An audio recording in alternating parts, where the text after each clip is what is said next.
बस 10 रुपए। जिंदगी में उतार चढ़ाव सभी की जिंदगी में आते हैं। यह कहानी मेरी जिंदगी उस दौर का एक हिस्सा है जब मेरी जिंदगी में काफी उथल पुथल मची हुई थी। एक समय ऐसा भी मेरी जिंदगी में आया जब मैं घर परिवार छोड़कर भाग गया था। मैं 1 महीना घर से दूर रहा था और उस दौरान जिंदगी ने बहुत कुछ सिखाया। उसी दौरान घटित हुई यह घटना मेरे अंतर्मन में आज भी ताजा है और मुझे आज भी प्रेरित करती है। जेब में कुछ रुपए, कुछ कपड़े लेकर मैं घर से छोड़कर निकल पड़ा और धीरे धीरे अपने शहर से दूर, फिर अपने राज्य पंजाब से दूर चंडीगढ़ आ रुका। पीछे क्या रहा है मुझे पता नहीं था। मैं बस अपना मन मारकर समय गुजार रहा था, काम की तलाश में। हताश जिंदगी को रास्ते लाने के लिए नए सिरे से शुरुआत करनी चाहिए। काम की तलाश में यहाँ से जयपुर, फिर दिल्ली आ पहुंचा। काम कम, धोखे ज्यादा मिले। जेब में पड़े पैसे भी कम हो रहे थे। गुरुग्राम में याद आया मेरा दोस्त रहता है और क्यों ना उससे यहाँ रहने में मदद ले लूं। ये सोचकर मैंने रास्ते में किसी से फ़ोन मांगकर अपने दोस्त का नंबर मिलाया। वो जानकर खुश हुआ कि मैं उसके पास ही हूँ और उसने मुझे अपना पता बताया और मैं उस पते पर पहुँच गया। वो मुझे लेकर अपने पीजी पहुँचा। वो और एक लड़का उस पीजी में रह रहे थे। उसे मेरी हालत जानकर बहुत दुख हुआ और सब कुछ ठीक होने तक उसने मुझे अपने पास रुकने को सहमति दी। हम दिन भर बातें करते रहते। मुझे उसके पास रहते हुए दूसरा दिन था। मैंने जाना मेरी वजह से उनको काफ़ी मुश्किल हो रही है। काम से भी छुट्टी लेनी पड़ रही है और मैं बेकार ही पराए शहर में उनकी मुश्किलें नहीं बढ़ाना चाहता था। मैंने उससे झूठ ही बोला कि मुझे काम मिल गया है और रहने का बंदोबस्त भी वहीं मिल रहा है और मैं वहाँ से अगली सुबह निकल आया। मैंने बस स्टैंड के पास एक गेस्ट हाउस में कमरा लिया और रहने लगा। मुझे यहाँ रहते हुए 10 दिन हो गए थे और कमरे का किराया आधे में पैसे खत्म होने वाले थे। काम ना मिलने के कारण मैं हताश था और अब मुझे घर की याद आ रही थी। दूसरे दिन मेरे पास गेस्ट हाउस का किराया देने के बाद खुद के गुजारे योग्य पैसे नहीं बचे थे। मैंने मजबूरी में अपने उसी दोस्त को फ़ोन किया और अपनी ज़रूरत बताई। उसने मेरी मदद के लिए हाँ करते हुए मुझे फरीदाबाद में नीलम चौक पर मिलने को कहा। मेरे पास इस समय सिर्फ बस के एक तरफ के किराए जितने ही पैसे थे।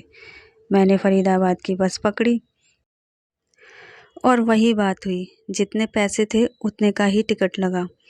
मैं पहली मर्तबा फरीदाबाद जा रहा था और बड़ी उम्मीद से जा रहा था। फरीदाबाद में नीलम चौक पर मैं उतरा और वहाँ से अपने दोस्त को फ़ोन किया तो उसका फ़ोन नेटवर्क क्षेत्र से बाहर आ रहा था। मैं काफ़ी समय तक फ़ोन करता रहा पर हर बार यही संदेश सुनने को मिला। मेरा भूख के मारे बुरा हाल हो रहा था और दूसरा, जेब में खाने पीने को भी कुछ ना था। मुझे उसका इंतज़ार करते हुए दोपहर से शाम होने को आ गई। पता नहीं उसकी क्या मजबूरी थी या क्या बात थी जो उसका फ़ोन नहीं मिल रहा था। ऐसे ही ख्याल मेरे दिमाग में दौड़ रहे थे। आखिर जब शाम के 6 बजने वाले थे और गर्मी में मैं खड़े खड़े मानो पागल हो रहा था, आखिरकार मैंने वापस मुड़ने का फ़ैसला किया। किराया देकर तो मैं वापस गुरुग्राम नहीं जा सकता था, सो मैंने नीलम चौक से गुरुग्राम की तरफ मुड़कर लिफ्ट के सहारे जाने का सोचा। मैंने गुरुग्राम के नंबर वाली गाड़ियों को हाथ दे रहा था, लिफ्ट के लिए इशारा करते हुए। आधा घंटा से ऊपर समय हो रहा था और यह विचार भी मुझे निशाना देने वाला लग रहा था। इन्हीं ख्यालों के बीच मेरा ध्यान कुछ कदम आगे रुकी कार की तरफ गया, जिसका ड्राइवर मुझे ही मुड़कर देख रहा था। मैंने भगवान का शुक्र किया और गाड़ी की ओर भागा और दरवाज़ा खोल ड्राइवर के साथ वाली सीट पर बैठकर उसका धन्यवाद करते हुए पूछा कि आप कहाँ जा रहे हैं। उसने कहा कि उसे बदरपुर की तरफ जाना है। मैंने उसे बताया कि मुझे गुरुग्राम जाना है, तो उसने कहा कि उसे ज़रूरी काम है, सो वो मुझे सेक्टर 17 गुरुग्राम तक छोड़ सकता है। मैंने कहा ठीक है और हम इधर उधर की बातें करते हुए कब सेक्टर 17 पहुँचे पता ही नहीं चला। मैंने उसको दोबारा धन्यवाद करते हुए अलविदा कहा और मैं गुरुग्राम की तरफ जाते रास्ते की ओर निकल पड़ा। सेक्टर 17 बड़ा इलाका था और पॉश एरिया था, लेकिन मुझे प्यास लगी थी और इस पॉश इलाके में एक भी नल न मिला।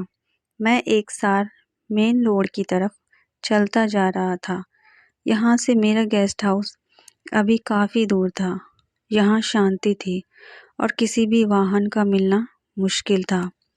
सेक्टर पार करते ही मेन रोड आ गया और मुझे कुछ उम्मीद बंधी। मैं अपने गंतव्य की ओर धीरे धीरे जा रहा था। अंधेरा हो गया था और भूख प्यास भी सताने लगी थी। कहीं पानी भी पीने को ना मिला और खाने पीने की तो बात ही दूर। मेरे पास तो बस या ऑटो के लिए किराया देने के लिए भी पैसे ना थे। मेरी चाल धीरे धीरे सुस्त हो रही थी। यहाँ से अभी भी मेरा कमरा कम से कम 10-12 किलोमीटर दूर था। जिस सड़क पर मैं चल रहा था वह 4 लेन की थी। मैं पीछे से आते स्कूटर, कार आदि वाहनों को हाथ देकर रुकने का इशारा करते हुए चले जा रहा था, मगर कोई ना रुकता। अब मैंने लिफ्ट मांगने का ख्याल ही छोड़ दिया और चलने पर ही ध्यान देने लगा। जहाँ एक तरफ मैं निराश था, वहीं दूसरी ओर मैं मन ही मन भगवान से किसी भी तरह मुझे मेरे गेस्ट हाउस तक पहुँचने के लिए किसी मदद की प्रार्थना कर रहा था। रास्ता जल्दी तय करने के लिए मैंने अपनी चाल तेज की और अभी कुछ ही कदम आगे बढ़ा था कि मेरे आगे मुझे एक रेहड़ी जाती दिखाई दी। यह रेहड़ी एक लड़का ठेल रहा था जो महज 10 साल का होगा और एक कद में मुझसे 2.5 फीट छोटा होगा। रेहड़ी पर वह एक मटके में पुदीने का पानी बेच रहा था। मटका देख मेरी भी प्यास ने और आग पकड़ ली, लेकिन मैंने अपनी इच्छा को अंदर ही दबाए रखा। चलते हुए मैं रेहड़ी पर पड़े मटके और उस लड़के को देखता हुआ रेहड़ी से आगे निकल गया। मैं बीच बीच में पीछे मुड़कर भी देख रहा था कि शायद कोई वाहन चालक मुझे पैदल चलते देखकर रुक जाए, लेकिन नहीं। मैं कुछ आगे चलकर जाकर रुका और रुमाल से अपने हाथ मुंह से पसीना पोंछने लगा। मैं अभी 5 मिनट ही रुका हुआ होऊंगा कि वह रेहड़ी वाला लड़का मुझे आगे जाते हुए दिखाई दिया। मैंने भी चलना शुरू किया और चलते हुए उस रेहड़ी पर से फिर आगे से निकल गया। मैंने अपने ही ख्यालों में चल रहा था कि किसी ने मुझे आवाज़ लगाई, ए भाई रुकना ज़रा।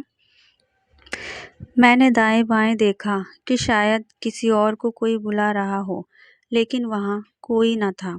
मैंने पीछे मुड़कर देखा तो वो रेहड़ी वाला लड़का मेरे पीछे ही रेहड़ी ठेले आ रहा था और उसने हाथ हिलाकर इशारा किया कि उसने ही आवाज़ लगाई है।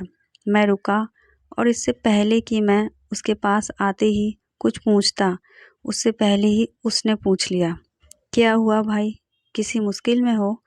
मैंने कहा, नहीं तो। उसने कहा, नहीं लगता तो है, कुछ तो बात है। पहले भाई ये बता, पानी पिएगा? उसकी बातों का जवाब देने से पहले ही उसने एक गिलास ठंडा पानी भरकर मेरे हाथों में थमा दिया।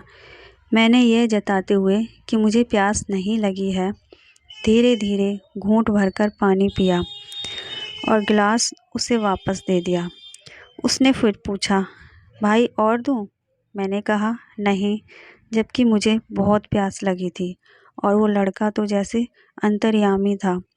उसने मटके का ढक्कन उठाया और पुदीना पानी गिलास में भरने लगा। मैंने उसका हाथ पकड़कर रोकना चाहा कि मुझे नहीं चाहिए, नहीं चाहिए, पर उसने चुपचाप पुदीना पानी का गिलास देते हुए मुझे कहा, ले भाई, इससे तुझे कुछ तसल्ली हो जाएगी। मैं हैरान हुआ उसे देखे जा रहा था और खुद से सवाल कर रहा था, ये कौन है जो इस घड़ी में मेरी इतनी सेवा कर रहा है? पर जब इसने पैसे मांगे तो मैं क्या कहूँगा। यह सब सोचते हुए मैंने उसे खाली गिलास थमाया और पूछा, कितने पैसे हुए। मैं मन ही मन यह सोच रहा था, अगर इसने पैसे मांग लिए तो। पर इसके विपरीत उस लड़के ने कहा, क्या भाई कैसी बातें करते हो, लेने के टाइम पर देने की बात करते हो। मेरे जैसे पैरों तले जमीन निकल गई। मैं उससे क्या कहूँ, क्या पूछूं। इसी असमंजस में मैं पड़ गया। इतने में उसने अगला सवाल किया, भाई जा कहाँ रहे हो पैदल। मैंने कहा, बस स्टैंड से आगे मेरा गेस्ट हाउस है, जहाँ मैं ठहरा हूँ, वहीं जा रहा हूँ। उसने कहा, मैं देख रहा था कि भाई को कहीं जाना है, तभी लिफ्ट के लिए हाथ दे रहा है। मैंने हाँ में सिर हिलाया और उसे धन्यवाद कहकर आगे बढ़ने ही लगा था कि उसने फिर आवाज़ दी, भाई रुक तो, ऐसे कहाँ जा रहे हो, कोई लिफ्ट नहीं देगा। ऐसा करो भाई, तुम ऑटो करो या बस में चढ़ जाओ, तभी जल्दी पहुँच पाओगे। मैंने कहा, हाँ यह तो है, यह जानते हुए कि मैं ऑटो या बस का किराया नहीं दे सकता था। फिर भी उससे मैंने कहा, ठीक है, मैं देखता हूँ कोई ऑटो या बस मिल जाए। उसका दोबारा धन्यवाद करके मैंने हाथ मिलाया और आगे चलने लगा। उसने फिर आवाज़ लगाई और जब मैंने मुड़कर देखा तो वो रेहड़ी छोड़ 2 कदम भागकर मेरी तरफ आया और बोला, भाई ऐसे कैसे बस और ऑटो में बैठ जाओगे, किराए के बिना कोई भी नहीं लेके जाएगा। उसकी यह बात सुनकर मेरी सांसें रुक गईं। वो छोटा सा लड़का मेरी स्थिति को कैसे भांप गया था। मैं यह सोच ही रहा था, कहीं भगवान ने मेरी सुन तो ना ली थी। यह लड़का ही इतना समझदार था जो पानी पिलाने से लेकर हर मदद को तैयार था। मेरे लिए वो किसी फरिश्ते से कम न था। इससे पहले कि मैं कुछ बोलता, वो लड़का अपना पर्स निकालने लगा। मैंने उसे रोका और कहा, नहीं यार, मुझे पैसे नहीं चाहिए, मैं चला जाऊंगा। वो बोला, भाई मैं जानता हूँ कि तेरे पास पैसे नहीं हैं। उसने अपना पर्स खोला और उसमें शायद उसकी दिन भर की कमाई के 100-120 रुपये होंगे। उसने 10 रुपये का नोट निकाला और मेरी ओर बढ़ाया। मेरी आंखें खुली रह गईं। उस लड़के के बोल और उसकी आंखों में दिखाई देती इंसानियत की चमक मेरे हृदय को छलनी कर दे रही थी। यह सोचने को मजबूर कर रही थी कि क्या आज के दौर में ऐसे भी लोग हैं। मैं खुद को उस लड़के के सामने उस समय बहुत छोटा महसूस कर रहा था। मेरी उम्र, तजुर्बा, ओहदा सब बेकार था। उसकी पेशकश के बाद मेरे मुंह से ना निकल रही थी और मैं बड़ा संघर्ष चल रहा था। जिंदगी की इस कसौटी पर मेरी ज़रूरत मेरे स्वाभिमान पर हावी थी। चलने को मैं 6-7 किलोमीटर चल सकता था, पर दोपहर से अब तक थक कर चूर हो गया था। बात सिर्फ 10 रुपये की तो थी, लेकिन मैं अपने आप से जूझ रहा था। वो अनजान लड़का मुझे अपने आगे बड़ा लग रहा था।